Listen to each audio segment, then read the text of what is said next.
Hoje nós estamos começando uma nova série de reflexões baseadas no livro do profeta Jonas. E o livro do profeta Jonas, ele é um livro muito especial e nos ensina algumas lições muito preciosas. O objetivo de Jonas não é tratar especificamente do tema do profeta Fujão, nem tratar da ideia do grande peixe, aquela historinha que todo mundo aprende na escola dominical quando criança. E também não é falar sobre a maldade de Nínive. O objetivo do profeta Jonas é tratar da soberania de Deus, do governo de Deus.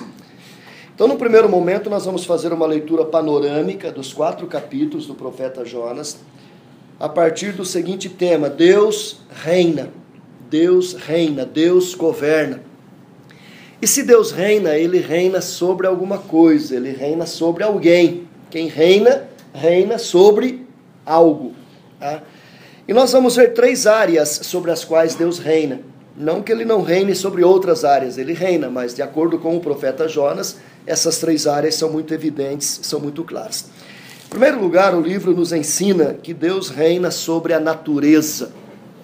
Natureza tem a ver com o mundo físico do qual eu e você fazemos parte, o planeta Terra, com todos os seus movimentos, estações, chuvas, tempestades, vendavais, nascimento, vida e morte de plantas, animais, todos esses movimentos do mundo físico são governados por Deus. Deus está no controle de todas estas coisas.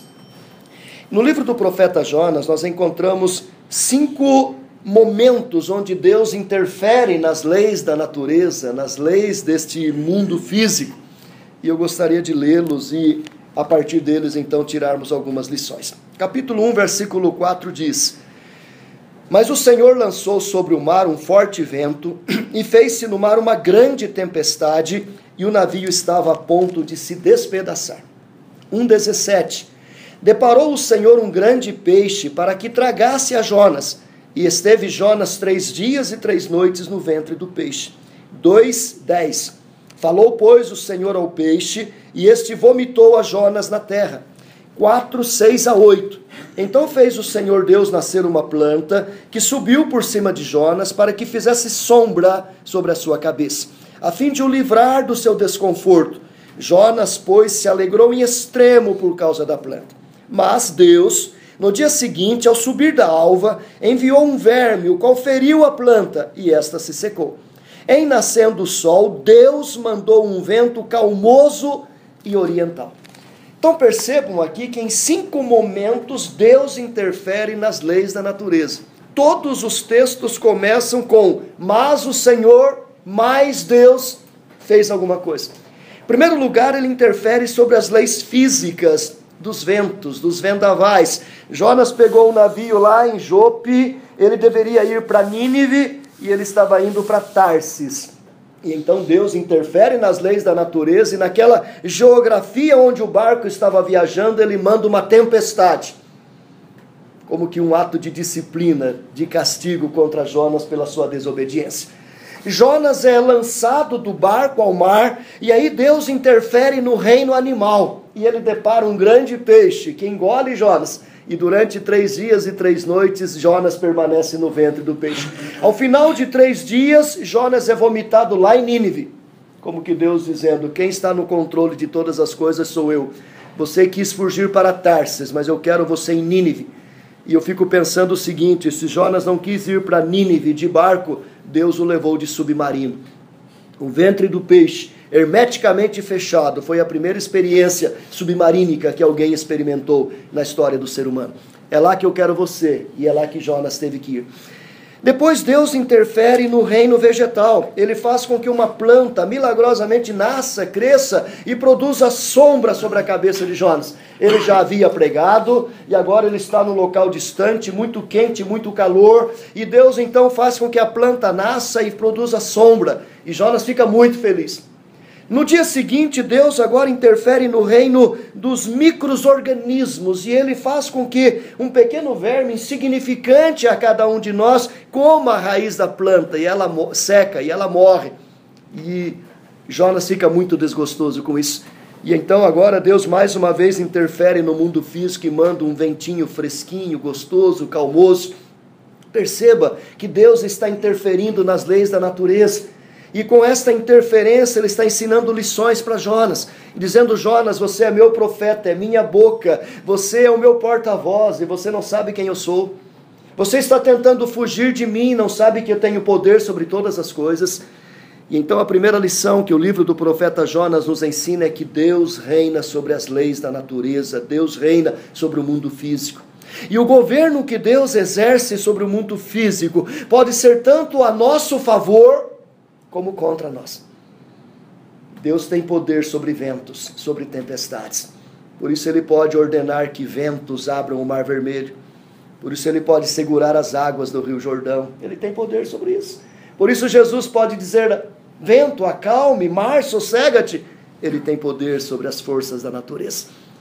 Ele tem poder sobre este mundo físico. Por isso Ele pode fazer com que uma fornalha acesa 7 vezes mais não queime os seus servos que são jogados ali dentro. Ele tem poder sobre o reino animal, por isso Ele pode mandar um grande peixe engolir Jonas, por isso Ele pode ordenar um corvo para que sustente Elias, por isso Ele pode fechar a boca de leões esfaimados para que não comam Daniel. Ele tem poder sobre o reino animal, e Ele os domina e os usa conforme o seu bel prazer, tanto para nos abençoar, como para nos disciplinar, para nos castigar, como quando Ele ordenou que aquelas ursas comessem aqueles meninos que estavam zombando de Eliseu.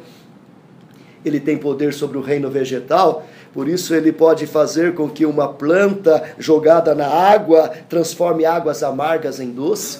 Por isso Jesus pode amaldiçoar uma figueira e ela morrer instantaneamente, e por isso Deus pode fazer essa planta nascer e crescer e produzir sombras. Ele tem poder sobre o reino vegetal. Ele tem poder sobre micro-organismos, insetos, vermes, vírus, bactérias, e Ele pode usá-los ao seu bel prazer, tanto para o nosso bem, quanto para a nossa disciplina. O que o livro do profeta Jonas quer nos ensinar, meus queridos, é que Deus reina, Deus governa. Deus estava ensinando isso para Jonas. A tempestade foi disciplina, o grande peixe foi salvação. Se o grande peixe não tivesse engolido Jonas, ele teria morrido em alto mar. O navio já estava no meio do mar, muito distante da terra, quilômetros de distância. Jamais ele conseguiria voltar nadando de lá até a terra.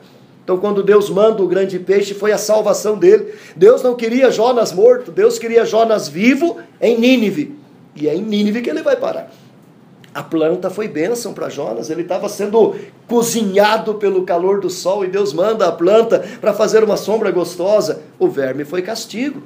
Deus estava ensinando uma lição para Jonas. Ele estava com o coração egoísta, querendo que aquela população toda morresse. Então ele manda a planta num dia e mata a planta no outro dia para dizer: se você tem piedade de uma planta que não custou nada para nascer e morrer, não queria que eu tivesse misericórdia por esse povo todo, onde tem mais de 120 mil pessoas que não sabem discernir entre a mão direita e esquerda. O que a palavra de Deus nos ensina é que Deus governa. Este mundo não é fruto do acaso. Esse mundo não está jogado desgovernadamente, indo sabe-se lá para onde.